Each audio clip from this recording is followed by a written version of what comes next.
এক নির্দয় serial killer এমনভাবে মার্ডার করতে থাকে যা দেখে যে কারোর হৃদয় কেঁপে উঠবে। কিন্তু ভিকটিম সাধারণ কোনো মানুষ নয়। এই সিরিয়াল কিলারের ভিকটিম হচ্ছে শহরের বিভিন্ন থানার পুলিশ অফিসার। কিলার এত নিখুঁতভাবে মার্ডার করে যে একটা চুল পর্যন্ত সে ক্রাইম সিনে রেখে যায় না। তাহলে কিভাবে এই পুলিশের খুনের রহস্য উদ্ঘাটন হবে? বলছিলাম মালায়ালাম টানটান উত্তেজনায় ভরপুর ক্রাইম থ্রিলার মুভি আঞ্জাম পাথিরার কথা। এই মুভির প্রত্যেকটা মুহূর্তে লুকিয়ে আছে শিহরণ জাগানো রহস্য। তো চলো আর কথা না বাড়িয়ে সোজা শুরু করি এই মুভির এক্সপ্লেনেশন। মুভির শুরু হয় আনোয়ার হোসেন নামের একজন মনোরোগ বিশেষজ্ঞকে দেখিয়ে। আনোয়ার একটা জেলখানায় রবি নামের এক ক্রিমিনালের সাথে দেখা করতে এসেছে। আনোয়ার রবির সাথে দেখা করতে চাইছিল রবি কিভাবে খুনের পরিকল্পনাগুলো করত সেটা জানার জন্য। আসলে ক্রিমিনালদের মস্তিষ্কে সাইকোলজি স্টাডি করার জন্য আনোয়ারের এগুলো প্রয়োজন পড়ে। রবি এসে আনোয়ারকে বলে, আমি মোট 14 জন ব্যক্তিকে খুবই নির্মমতার সাথে হত্যা করেছি। নানা মানুষ আমাকে নানা নামে সম্বোধন করে। কেউ বলে আমি নিষ্ঠুর রবি, আবার কেউ সাইকো রবি, কিন্তু আমার কাছে এসব কথার কোনো ভ্যালু নেই। সে আরো জানায় ও নাকি অনেক আনন্দ পেত যখন কিনা সে মানুষদেরকে অসম্ভব কষ্ট যন্ত্রণা দিয়ে তিলে তিলে শেষ করত। নিরীহ মানুষের আর্তনাদ কিংবা মাথা ফাটিয়ে দুভাগ করা শব্দ নাকি রবির কানে খুব সুমধুর লাগতো। জাস্ট চিন্তা করো এই সাইকোদের মস্তিষ্ক কতটা বিকৃত হয়ে থাকে। এখন আনোয়ার প্রায়ই এমন সাইকোদের সাথে দেখা করে এবং ওদের সমস্ত ঘটনাগুলোকে নোট করে রাখে। আসলে আনোয়ার ক্রিমিনোলজিস্টের উপরে পিএইচডি করছিল। এখানে জানিয়ে রাখি যে আনোয়ারের একটা ছোট্ট পরিবারও আছে। তার স্ত্রীর নাম ফাতিমা এবং তার একটা ছোট্ট বাচ্চা মেয়ে আছে যার নাম সংস্কৃতি। আনোয়ারের অনিল মাধবান নামের এক বন্ধু আছে যে পুলিশের এসিপি পদে কাজ করছে বর্তমানে, আর তারই পরামর্শে আনোয়ার ক্রিমিনোলজিস্ট হওয়ার পিছনে ট্রেনিং নিচ্ছে। ক্রিমিনালদের পরবর্তী পদক্ষেপ কি হতে পারে সেটা অনুমান করে প্ল্যান তৈরি করে তা পুলিশদেরই সাহায্য করা হচ্ছে একজন ক্রিমিনোলজিস্টের কাজ। তবে আনোয়ার এখন আর পেপার ওয়ার্ক করতে ইচ্ছুক নয়, ফলে ও এখন ফিল্ড ওয়ার্কের এক্সপিরিয়েন্স নিতে চায়। দেখা যায় আনোয়ার অনিলের সাথে দেখা করে চলে আসে রাস্তায় এবং এক জায়গায় দাঁড়িয়ে স্মোক করতে থাকে। ঠিক এই সময় এক ভিক্ষুক ওর কাছে কিছু টাকা চায়। আনোয়ার লোকটিকে টাকা দিলে সেই লোকটা যাওয়ার সময় তাকে বলে যায়, your sleepless night are coming, যার অর্থ দাঁড়ায় তোমার নির্ঘুম রাত খুব শীঘ্রই আসছে। একজন ভিক্ষুকের মুখে এমন বাক্য শুনে অনেক রহস্যময় মনে হয় আনোয়ারের কাছে। এই বিষয়টা ভাবতে ভাবতে আনোয়ার রাতে ঘুমাতে পর্যন্ত পারছিল না। যাই হোক, দৃশ্যপট পরিবর্তন হলে আমরা আব্রাহাম নামের এক পুলিশ অফিসারকে দেখতে পাই। আব্রাহাম জুয়ার আসর থেকে হেঁটে হেঁটে তার বাসায় ফিরছিল। তবে এক পর্যায়ে ও বাড়ির কাছাকাছি এলে দেখতে পাই এক গাড়ির ভিতর থেকে লাল রঙের বাতি জ্বলছে আর নিভছে। এছাড়াও গাড়ির ভিতর থেকে এক ধরনের শব্দ বের হচ্ছিল। ব্যাপারটা কি তা জানার জন্য আব্রাহাম ওই গাড়ির কাছে যায়, আর ঠিক সেই সময় সে নেকড়ের মাস্ক পরা একটা লোককে দেখে ফেলে। আব্রাহাম যখন তাকে দেখে চমকে ওঠে, ঠিক তখনই তার পিছন থেকে কেউ একজন হাই বলে ওঠে। এরপর স্ক্রিনে শুধুমাত্র আব্রাহামের ফোনটায় পড়ে থাকতে দেখা যায়। এর মানে তো তোমরা বুঝতেই পারছো আব্রাহামের সাথে আসলে কি হলো। যাই হোক, এর পরের দিন সকালবেলা দুজন লোক কাজ করতে এসে একটা ফাঁকা মাঠে আব্রাহামের লাশটা খুঁজে পায়। সঙ্গে সঙ্গে সবাই সেখানে চলে আসে আর অনিল ফোন করে আনোয়ারকেও ক্রাইম স্পটে ডেকে নেয়। তবে লাশের যে বেহাল অবস্থা সেটা দেখে আনোয়ার বমি করে ফেলে, কারণ এমন অবস্থায় কোনো মানুষকে এর আগে আনোয়ার দেখেনি। এখানে আমরা দেখতে পাই আব্রাহামের চোখ এবং হৃৎপিণ্ড উপড়ে ফেলা হয়েছিল। একবার কল্পনা করতে থাকো কি ভয়ানক দৃশ্য হতে পারে তা। ওদিকে পুলিশের চিরুনি তল্লাশি করেও ক্রাইম স্পট থেকে কিলারের একটা চুল পর্যন্ত খুঁজে পাওয়া যায় না, যার ফলে এই কেসটি হাই প্রোফাইল হয়ে যায়। আর এই কেসটি হ্যান্ডেল করার দায়িত্ব পায় ক্যাথরিন নামের এক অফিসার। আরো ডিটেলসে ইনভেস্টিগেশন করতে অনিলকে আব্রাহামের বাসায় পাঠানো হয়। ওর সাথে আনোয়ারকেও সেখানে যেতে বলা হয়। এরপর দেখা যায় ওরা দুজন আব্রাহামের বাসার আশেপাশের মানুষদের জেরা করছে, কিন্তু দুঃখের বিষয় কোনো ধরনের লিড তারা এখনো খুঁজে পায় না। এর উপর আবার সেই অঞ্চলে কোনো সিসিটিভি ক্যামেরাও নেই। এর মানে কিলার একেবারে ধরাছোঁয়ার বাইরে চলে গেছে। যাই হোক, পরের দৃশ্যে আমরা দেখতে পাই পোস্টমর্টম করার ডক্টরের লোমহর্ষক বর্ণনা। সে বলতে থাকে যে কিভাবে আব্রাহামকে তারা হত্যা করেছে। তিনি জানায় আব্রাহাম জীবিত থাকা অবস্থাতেই ওর চোখ ও হৃৎপিণ্ড উপড়ে ফেলা হয়েছে। অসম্ভব যন্ত্রণায় ছটফট করতে করতে আব্রাহাম তার শেষ নিঃশ্বাস ত্যাগ করে। তো নিশ্চয় এতক্ষণে বুঝে গেছো যে এটা কোনো সাইকো কিলারের কাজ, কারণ এমন নিষ্ঠুরভাবে কাউকে খুন করা একমাত্র সাইকোদের মাধ্যমেই সম্ভব। তবে পুলিশ প্রশাসনের ধারণা হয় পুরো বিপরীত। তারা ধরে নেয় আব্রাহামের কোনো নিকট আত্মীয় বা কোনো শত্রু পার্সোনাল কারণে হয়তো এভাবে টর্চার করে তাকে মার্ডার করেছে। তাই সিদ্ধান্ত নেওয়া হয় কেসটাকে সাময়িক সময়ের জন্য অফ রাখার। কিন্তু আনোয়ার কেসটাকে তখন গভীরভাবে স্টাডি করতে থাকে। হঠাৎ এক গভীর রাতে আনোয়ার অনিলকে ফোন করে বলে যে আমি স্টাডি করে যতটুকু জানতে পারলাম আব্রাহামকে কোনো সিরিয়াল কিলার হত্যা করেছে, আর সেই কিলার কোনো কারণে নির্দিষ্ট করে পুলিশকেই টার্গেট করছে। কিন্তু অনিল আনোয়ারের এই কথায় কোনো গুরুত্ব না দিয়ে ঘুমিয়ে পড়ে। তবে সেই রাতেই অন্য আর এক পুলিশ অফিসারকে দেখানো হয় যে কিনা রাস্তা দিয়ে ফোনে কথা বলতে বলতে হেঁটে যাচ্ছিল। ঠিক সেই সময়ে একইভাবে পিছন থেকে তাকে কেউ হাই বলে ডাকে এবং ওই অফিসারকেও কিডন্যাপ করে নেয়। এরপর সঙ্গে সঙ্গে ক্যাথরিনের কাছে খবরটি পৌঁছে যায়। এর পরের দিন এক পুলিশ অফিসার স্টেশনের একটা ময়লা স্তূপের সামনে হালকা হতে গেলে দেখা যায় যে গত রাতে নিখোঁজ হওয়া সেই অফিসারের ক্ষতবিক্ষত লাশ ওই ময়লা স্তূপে পড়ে আছে। এছাড়াও ওই লাশটির পাশে একটা লেডি অফ জাস্টিসের মূর্তিও ছিল। মূলত এই মূর্তিটাকে সচরাচর কোর্টের সামনে দেখতে পাওয়া যায়। এছাড়াও এই ভিকটিমের চোখ ও হৃৎপিণ্ড তুলে ফেলেছে কিলার। এখন সেকেন্ড টাইম এই ধরনের মার্ডার হওয়ার কারণে সবাই এবার একটু নড়ে চড়ে বসে, কারণ একই প্যাটার্নে দুজন পুলিশ অফিসারকে মার্ডার করা হয়েছে। ফলে আনোয়ারের ধারণা যে সঠিক সেটা তারা এবার উপলব্ধি করতে পারছে। কিন্তু মেন প্রবলেম হলো কিলার এবারও কোনো সূত্র রেখে যায়নি। এছাড়াও এই মূর্তির গায়ে আবার কোনো শিল্পীর বা কোম্পানির নামও লেখা নেই। এর উপর আবার স্টেশনের সিসিটিভি চেক করে আর এক মহা সমস্যার কথা জানতে পারে ক্যাথরিন। সেই সমস্যাটা হলো ওদের সিস্টেম হ্যাক করে কে যেন সব ফুটেজ ডিলিট করে দিয়েছে, যার ফলে বিষয়টা এবার জটিল হচ্ছে ধীরে ধীরে। তারা বুঝতে পারে কিলার দুর্ধর্ষ সাইকো হওয়ার পাশাপাশি জিনিয়াস হ্যাকারও। ফলে পুলিশের টিমেও এখন একজন এক্সপার্ট হ্যাকার থাকা দরকার। তাই আনোয়ার অ্যান্ড্রিও নামের একজন জিনিয়াস হ্যাকারের সাথে দেখা করতে চলে আসে। অ্যান্ড্রিওকে আনোয়ার ওদের টিমে যুক্ত করে নেয়। অ্যান্ড্রিও প্রথমেই সব পুলিশ অফিসারদের মোবাইলগুলোকে রিস্ক ফ্রি করে দেয় এবং ওর কন্ট্রোলে নিয়ে নেয়। অন্যদিকে আনোয়ার এবং অনিল বেরিয়ে পড়ে লেডি অফ জাস্টিসের মূর্তিটি কোন শিল্পী তৈরি করেছে সেটা জানার জন্য। ওরা অনেকগুলো মূর্তির দোকানে সন্ধান করে, কিন্তু কোনো ধরনের ইনফরমেশন সেখান থেকে বের হয় না। তবে এই মূর্তিটির একটা বিশেষত্ব ছিল। সাধারণত লেডি অফ জাস্টিসের চোখ কালো কাপড় দিয়ে ঢাকা হয়, কিন্তু ভিকটিমের পাশে পড়ে থাকা মূর্তিটির চোখ নিখুঁতভাবে তৈরি করা হয়েছিল, যার অর্থ দাঁড়ায় নিশ্চয়ই কিলার এই মূর্তির মাধ্যমে কোনো বিশেষ বার্তা দিতে চাইছে। এবার মূর্তির খবর সব স্টেশনে সার্কুলার করা হয়, আর দেখা যায় এক রাতে এক মেয়ে একটি স্টেশনে এসে কনস্টেবলকে বলছে যে সে মূর্তির সম্পর্কে কিছু জানে। কনস্টেবল বড় অফিসারকে ডেকে আনতে ভিতরে যায়, কিন্তু অফিসার সময় নষ্ট করতে থাকে। পরবর্তীতে তারা বাইরে এসে দেখতে পায় মেয়েটা আর সেখানে নেই। যাই হোক, এরপর আমরা দেখতে পাই ক্যাথরিন সব পুলিশদেরকে নিয়ে একটা রাউন্ড টেবিল মিটিং করছে। তারা সিদ্ধান্ত নেয় সবাই মিলে জোড়ায় জোড়ায় আজ সারা রাত টহল দেবে। এরই সাথে যদি তারা অস্বাভাবিক কিছু দেখতে পায় তাহলে সাথে সাথেই এক টিম অন্য টিমকে ইনফর্ম করবে। তো প্ল্যান অনুযায়ী রাত্রের বেলায় সবাই রাউন্ডে বেরিয়ে পড়ে এবং সব জায়গায় নজরদারি করতে থাকে। ক্যাথরিনের টিমে ছিল কনস্টেবল পলসন। এদিকে কিছুক্ষণ পর টহল দেওয়ার পর দেখা যায় একটি গাড়ি এসে ক্যাথরিনের সামনে থামে। এবার ওরা ভাবে হয়তো এটাই হবে কিলারের গাড়ি, কিন্তু তাদের ধারণা ভুল ছিল। গাড়ি থেকে কয়েকজন বখাটে ছেলে বের হয় যারা ক্যাথরিনকে খারাপ প্রস্তাব দেয়। এবার ক্যাথরিন ওর পুলিশের পরিচয় দিলে ছেলেগুলো সেখান থেকে ভো ভো করে পালিয়ে যায়। কিন্তু যা হবার তা ইতিমধ্যে হয়ে গেছে। ক্যাথরিন পিছনে ঘুরে দেখে পলসন সেখানে আর নেই, জাস্ট পড়ে আছে তার স্কুটি। ক্যাথরিন দৌড়ে সেখানে গিয়ে পলসনের ফোনটাও মাটিতে পড়ে থাকতে দেখে, কিন্তু স্কুটারের সামনে লাগানো একটা ক্যামেরাতে মাস্ক পরিহিত ব্যক্তিকে দেখতে পাওয়া যায়। আর ভিডিও ফুটেজ দেখে মনে হচ্ছিল যে তারা ইচ্ছা করেই ক্যামেরার সামনে এসেছিল। বলতে গেলে এক প্রকার চ্যালেঞ্জ ছুড়ে দিচ্ছিল ওদেরকে। কিন্তু ওদের মাথায় এটা ঢুকছিল না যে কিলার শুধুমাত্র হাই বলে কিভাবে ভিকটিমদের কিডন্যাপ করছে, এর পিছনে আসলে রহস্যটা কি।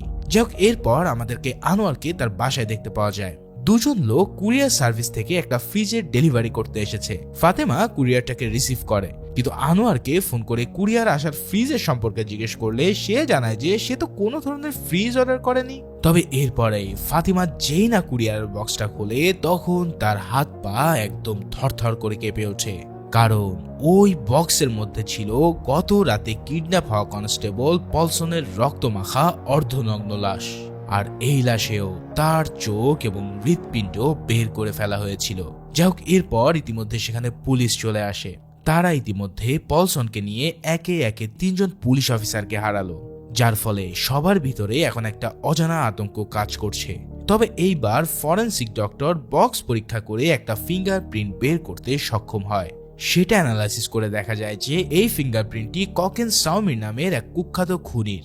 এছাড়াও আরো অবাক করা বিষয় হলো সাওমি মাত্র 3 মাস আগেই জেল থেকে মুক্তি পেয়েছে এসব শোনার পর অ্যান্ড্রু দ্রুত সাওমির সবকিছু হ্যাক করে ফেলে। সে ওখান থেকে জানতে পারে যে সাওমির মারিয়া নামের একটা গার্লফ্রেন্ড আছে। এটা দেখে পুলিশ মারিয়ার লোকেশন ট্রেস করে সেখানে চলে আসে এবং মারিয়াকে জেরা করতে শুরু করে। মারিয়া এত পুলিশ দেখে ভয়ে সব সত্য কথা বলে দেয়। মারিয়া জানায় সাওমি ছাড়া পেয়ে ওর সাথে শুধুমাত্র একবার দেখা করতে এসেছিল আর একটা পুরাতন সিম কার্ড নিয়ে সেখান থেকে বেরিয়ে যায়। মারিয়া সেই সিম নাম্বারটি পুলিশদেরকে দিলে অ্যান্ড্রিও ততক্ষণে সিমের লোকেশন ট্রেস করে ফেলে এবং পুলিশ রওনা দেয় সেই স্থানে যাওয়ার জন্য। কিন্তু তাদেরকে খালি হাতেই ফিরতে হয়, কেননা লোকেশনে গিয়ে দেখা যায় যে সাওমি বহুত আগেই মারা গেছে। তার পচা গলা লাশটা কেবল বিছানায় পড়ে আছে। তো এইদিকে এই ঘটনা চলছিল, আর অন্যদিকেও অ্যান্ড্রিও আর আনোয়ার কন্ট্রোল রুমে বসে আছে। ঠিক সেই সময়ে কিলার অ্যান্ড্রিওর সার্ভারে একটা ভিডিও পাঠায়। এই ভিডিওতে দেখানো হয় মার্ডার করা পুলিশদেরকে সে কতটা যন্ত্রণা দিয়ে হত্যা করেছে। সেই ভিডিওটা এতটাই বিভৎস ছিল যে অ্যান্ড্রিও সেটাকে সহ্য করতে না পেরে দূরে সরে যায়। আসলে এমনটা হওয়াই স্বাভাবিক, কোনো মানুষের জীবিত অবস্থায় কাটাছেঁড়া দেখাটা সবার পক্ষেই সম্ভব নয়। এরপর আমরা দেখতে পাই আনোয়ার আর অ্যান্ড্রিও কেসটা নিয়ে ডিসকাস করছিল। আনোয়ারের হাতে একটি কফির গ্লাস আছে, আর আনোয়ারের মূর্তির পাশে কফির গ্লাসটা রাখলে সেখান থেকে গরম ধোয়া মূর্তির গায়ে লাগে।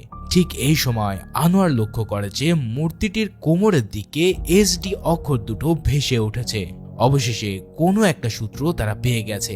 এখন শুধু এই এসডি নামক আর্টিস্টকে খুঁজে বের করতে পারলেই পরবর্তী সূত্রের দিকে আগানো যাবে, যার ফলে অনুসন্ধান শুরু হয়ে যায় এবং তথ্য পাওয়া যায় যে দূরের একটা গ্রামে সুদাকার দেবারা ঘুমা নামের একজন আর্টিস্ট আছে, যে কিনা তারই মূর্তিগুলোতে এভাবে সাইন করে রাখে।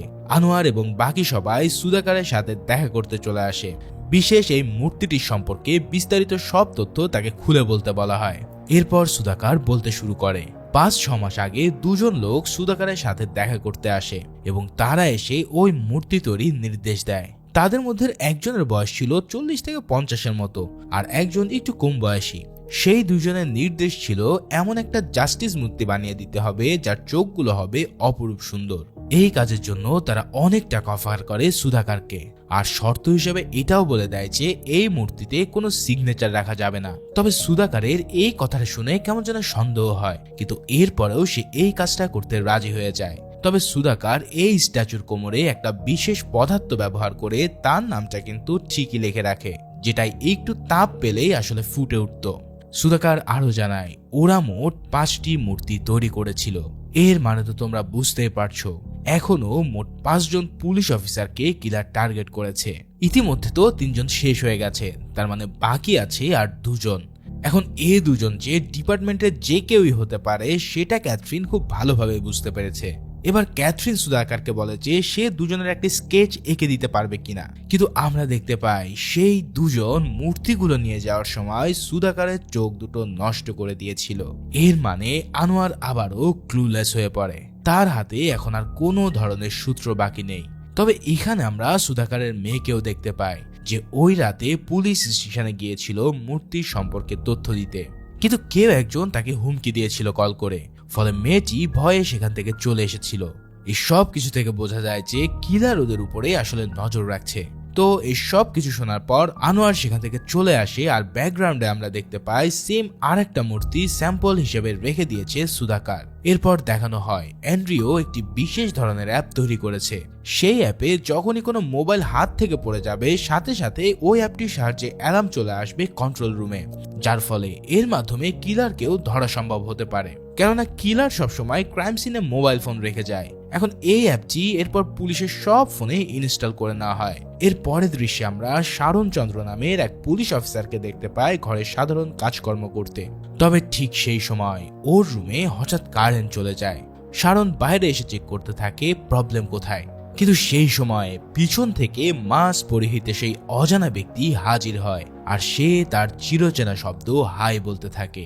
কিন্তু এবার গল্পে আসে এক নতুন টুইস্ট। শরণকে কিলার কিডন্যাপ করতে ব্যর্থ হয়, এমনকি শরণ ওদের সাথে ফাইট করা শুরু করে, কিন্তু যেহেতু 2 জন শরণের সাথে ফাইট করছিল তাই সে বিষয়টা সুবিধা করতে পারে না।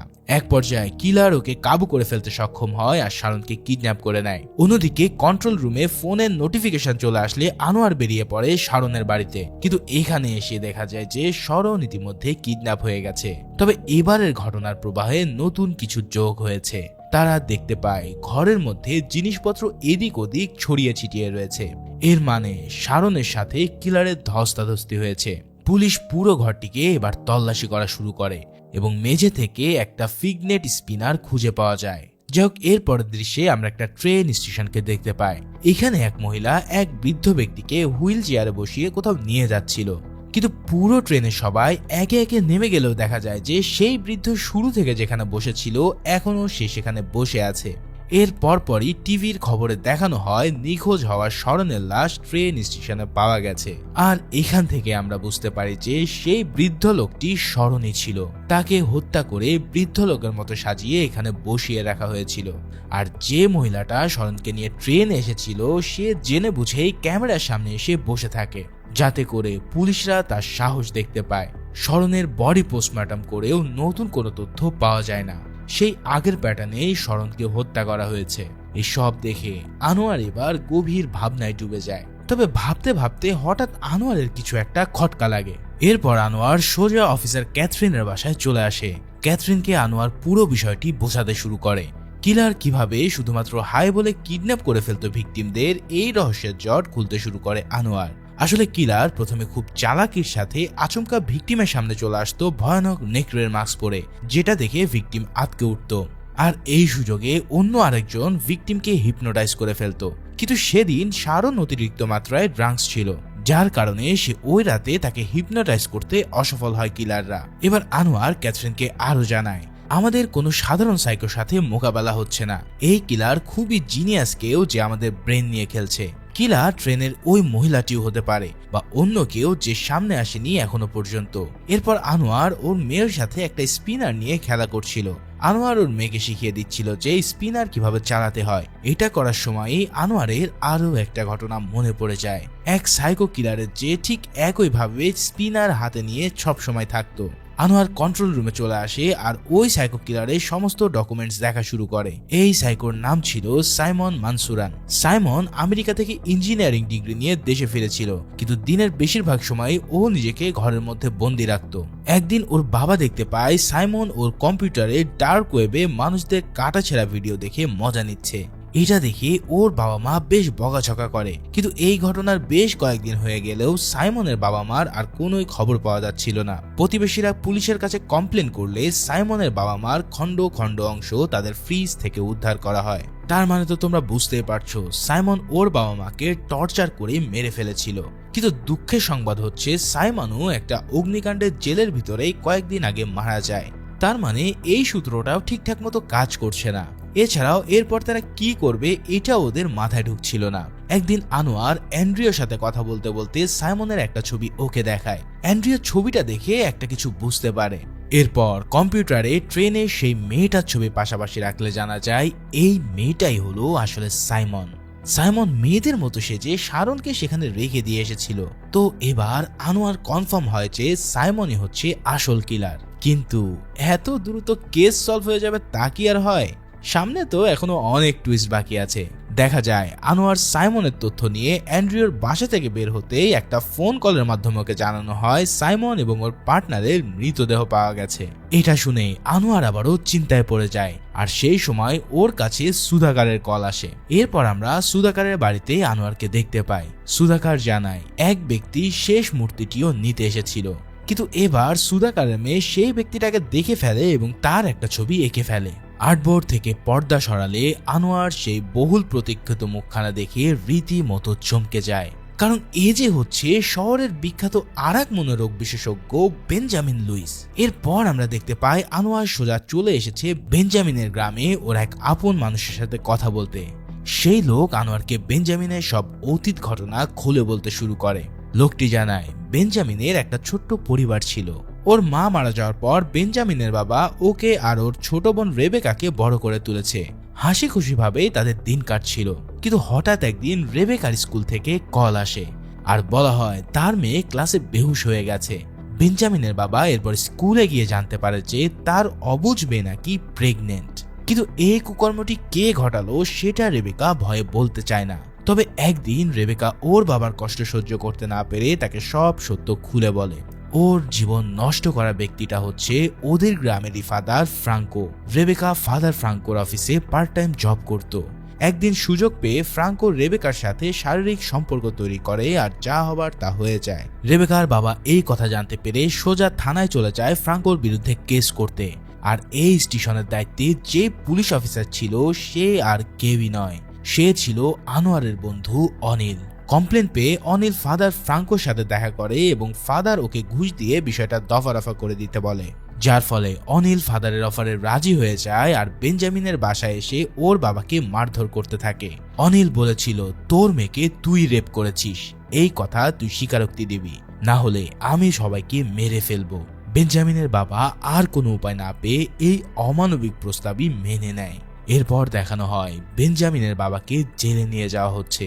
ইতিমধ্যে চারিদিকে খবর রটে গেছে, সবাই ছিছি করছে ওর বাবার উপরে। অন্যদিকে রেবেকাকে গ্রাম থেকে অনেক দূরে পাঠিয়ে দেওয়া হয়। জেলখানায় বেঞ্জামিন ওর বাবার সাথে কথা বলতে আসলে ওর বাবা ওকে বলে, ভালো করে লেখাপড়া করে অনেক বড় হও আর তোমার বোনকে খুঁজে বের করে তোমরা একসাথে থেকো। এটাই ছিল বেঞ্জামিন আর ওর বাবার মধ্যকার একদম শেষ কথোপকথন। কেননা এর পরের দিনে জেলের ভিতরে বেঞ্জামিনের বাবা আত্মহত্যা করে নিয়েছিল। মুহূর্তের মধ্যেই বেঞ্জামিনের পুরো জীবনটা যেন ওলটপালট হয়ে যায়। আর এই ঘটনার পর থেকেই বেঞ্জামিনের মনে পুলিশদের উপরে একটা প্রচন্ড ঘৃণা তৈরি হয়। তাই বহুদিন বেঞ্জামিন একবারে নিশ্চুপ হয়ে পড়েছিল। কিন্তু কিছুদিন পর বেঞ্জামিন সিদ্ধান্ত নেয় পড়াশোনা করে সে অনেক বড় হবে এবং ওর বাবার মৃত্যুর প্রতিশোধ নেবে। বেঞ্জামিন এরপর কষ্ট করে স্কলারশিপ নিয়ে চলে যায় আমেরিকাতে। এই সব কথাবার্তা শুনে এবার আনোয়ারের কাছে পুরো কেসটা একদম পানির মতন সহজ হয়ে যায়। অনিল যে এই কেসের সাথে অতপ্রতভাবে জড়িত সেটা আর বুঝতে বাকি থাকে না। আনোয়ার অনিলকে ফোন করে ওর সাথে দেখা করতে বলে, কারণ বেঞ্জামিনের শেষ টার্গেট যে অনিল হতে যাচ্ছে তার কোনো সন্দেহ নেই। এরপর আমরা দেখতে পাই অনিল আগেই একটা জায়গায় আনোয়ারের জন্য অপেক্ষা করছিল, কিন্তু আনোয়ার কিছুক্ষণ পর সেখানে আসলে অনিলকে আর খুঁজে পায় না।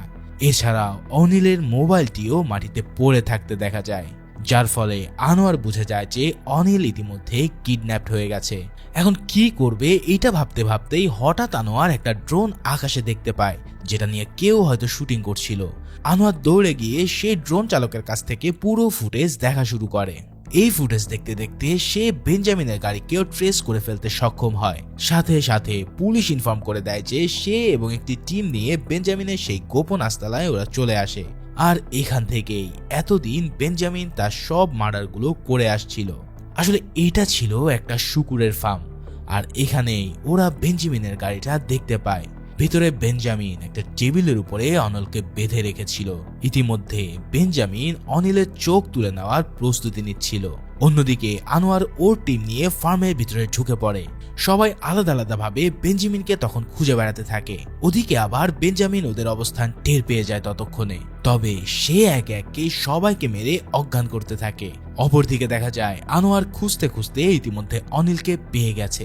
আনোয়ার অনিলের বাঁধন খুলতে যাবে, ঠিক সেই সময় বেঞ্জামিন পিছন থেকে এসে ওর উপরে আক্রমণ করে দেয়। এরপর আমরা ওদের দুজনের মধ্যে একটা দুর্দান্ত ফাইট দেখতে পাই। কিন্তু যেহেতু আনোয়ার ফাইটিং এ এক্সপার্ট নয়, তাই সেই কারণে বেঞ্জামিন সহজেই ওকে কাবু করে ফেলেছিল। আর একটু হলেই বেঞ্জামিন ওকে মেরে ফেলবে, কিন্তু ঠিক সেই সময় একটি কাঠের টুকরো দিয়ে ক্যাথরিন এসে বেঞ্জামিনের মাথায় আঘাত করে, যার ফলে বেঞ্জামিন বেহুশ হয়ে মাটিতে পড়ে যায় আর আনোয়ারের জীবন রক্ষা পায়। এরপর বেঞ্জামিনকে পুলিশ গ্রেফতার করে নেয়। এখন তোমাদেরকে একটা বিষয় ক্লিয়ার করে দিই যে সাইমন আর শাওমির সাথে বেঞ্জামিনের ঠিক কি সম্পর্ক ছিল। যেহেতু জিজ্ঞাসাবাদে বেঞ্জামিন কোনো কিছুই বলছে না, তাই পুলিশেরা অনুমান করে একটা থিসিস বের করেছে। হতে পারে কোকেন সাইমনের কাছে ড্রাগ সাপ্লাই দিত, আর কোনোভাবে হয়তো বেঞ্জামিন সাইমনের খোঁজ পেয়ে যায় ডার্ক ওয়েব থেকে। এরপর একটা নাটক সাজিয়ে সাইমনকে জেল থেকে বের করে নিয়ে আসা হয়। এছাড়াও আরেক বয়স্ক সাইকো আরবিন্দকেও তারা এই টিমে নিয়ে নেয়। এভাবেই ওরা পরিকল্পনা করে অপহরণ এবং সিরিয়াল কিলিং গুলো করে আসছিল। কিন্তু সিচুয়েশন বেশি সুবিধার না বুঝতে পেরে বেঞ্জামিন অরবিন্দ এবং সাইমনকেই মেরে ফেলে। যাই হোক, এরপর আমরা দেখতে পাই যে একটি গাড়িতে করে বেঞ্জামিনকে কোথাও নিয়ে যাওয়া হচ্ছে। এখানে সিচুয়েশন দেখে বোঝা যাচ্ছে যে বেঞ্জামিনকে এনকাউন্টার করে মারা হবে। এরপর একটি পরিত্যক্ত বিল্ডিং এ নিয়ে গিয়ে বেঞ্জামিনকে শুট করে মেরে ফেলা হয়। বেঞ্জামিন বুক ভরা কষ্ট আর এক মুখ হাসি নিয়ে মাটিতে লুটিয়ে পড়ে। অন্যদিকে ঠিক একই সময়ে অনিলের বাসা দেখানো হয়। কোনো এক অজানা মেয়ে এসেছে অনিলের সাথে দেখা করতে। ঠিক সেই সময় অনিলের সাথে আনোয়ারও এখানে দেখা করতে এসেছিল।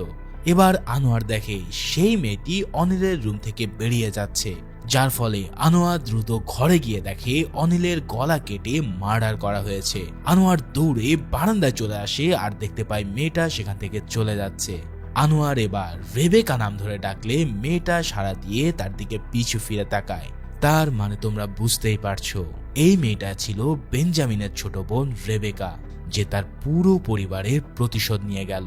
কিন্তু আনোয়ার এবার তাকে আর কোনো কিছুই বলে না, কারণ রেবেকা নিষ্পাপ মুখ দেখে বলে দেওয়া সম্ভব অনিলের এই মৃত্যুটা প্রাপ্য ছিল। ঠিক এই সিনের মধ্যে দিয়েই এই অসাধারণ মুভিটা এখানে শেষ হয়। তো ভিডিওটা কেমন লাগলো তা অবশ্যই আমাকে জানিও, আর সেই সাথে কোন মুভিটা দেখতে চাও সেটা আমাকে কমেন্টস করো। সবাই ভালো ও সুস্থ থেকো, দেখা হচ্ছে পরের কোনো থ্রিলার ভিডিওতে। সেই পর্যন্ত আল্লাহ হাফেজ।